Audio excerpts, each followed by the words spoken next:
Wraith by William Toney. Chapter 29. The First Clash. Aaron and Jason's Standoff. The air between Aaron and Jason crackled with tension in the dimly lit alley, the distant hum of the city a faint backdrop to their confrontation. Jason stood with an unsettling grin, his knife glinting in the faint light. His presence was almost electric, the pendant hanging around his neck pulsating faintly as though alive. "You're supposed to be the Wraith," Jason said, his tone taunting. "The legend that's been cleaning up the city. I expected more." Aaron's eyes narrowed, his voice calm yet firm. "You don't understand what you've gotten yourself into." Jason chuckled, the sound low and gravelly.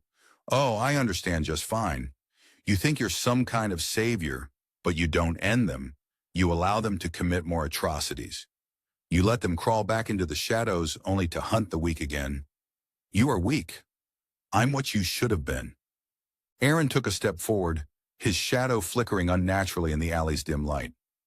"And what are you? Another pawn? Another fool who thinks they're in control?" Jason's grin widened and the pendant on his neck glowed faintly. "Control? Let me show you." In an instant, Aaron's vision blurred. The walls of the alley seemed to melt away, replaced by a kaleidoscope of haunting images. Lilah lying motionless in the hospital, shadows clawing at her.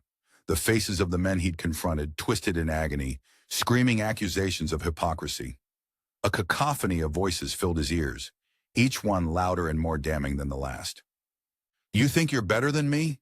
Jason's voice echoed, warped and amplified. "You're no hero. You're just as broken as the rest of us." Aaron staggered, gripping the brick wall for support as he fought against the hallucinations. "This isn't real," he growled through gritted teeth. Allistor's voice cut through the chaos in his mind, sharp and commanding. "Focus, Aaron. His tricks are nothing compared to what you've overcome. Use it. Show him what you've become."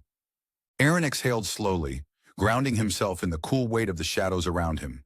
He let the illusions wash over him, then pushed back with a surge of dark energy. The vision shattered like glass, the alley returning to focus. Jason's smirk faltered as Aaron stood tall, his eyes glowing faintly with a menacing light. "Is that all you've got?" Aaron asked, his voice cold. The fight erupted. Jason lunged, his blades slicing through the air, but Aaron sidestepped with ease, his movements fluid and precise.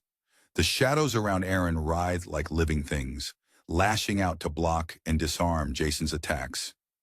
Jason was fast, unnaturally so, and his strikes carried an intensity fueled by rage and power.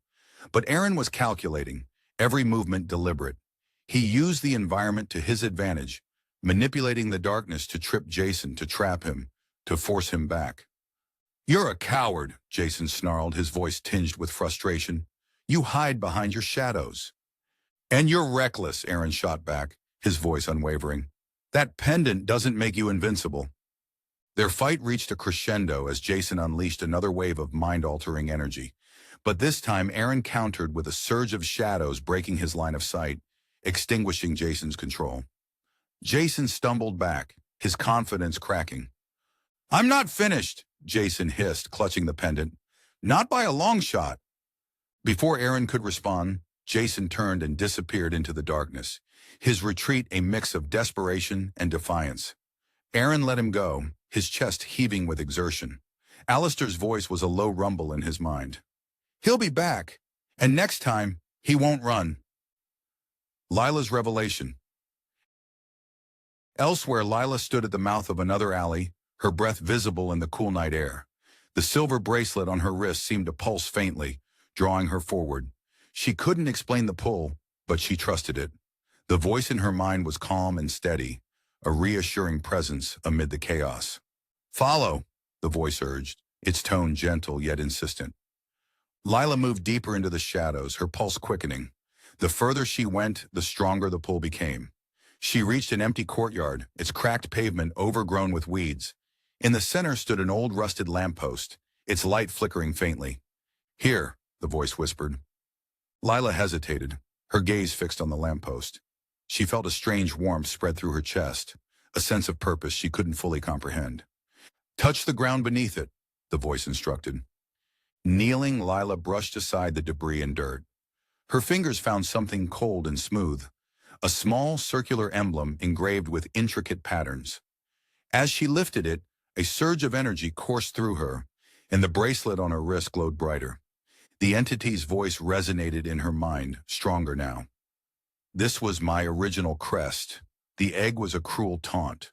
Because I am celestial, they sealed me in an egg like I'm a bird. But the egg absorbed my energy over the countless years. Their cruel joke allowed me to imbue you with power and free myself. This emblem was my original token. With this, you are ready. Lilah stood, the emblem in her hand. She felt a newfound strength, a sense of clarity. Whatever this was, she knew it was only the beginning. Eris and Jason, the recklessness begins. Jason stumbled into an abandoned warehouse, his breath ragged. Eris materialized before him, her golden gown shimmering in the dim light. She looked him over, her expression a mix of amusement and irritation. "You let him get the better of you," she said, her tone sharp.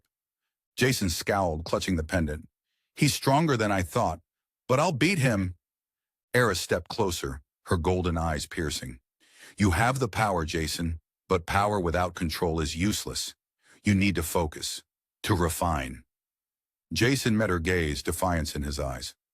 "I'll do whatever it takes." Eris's smile returned, cold and calculating. "Good. Then let me show you how to turn this city into your playground."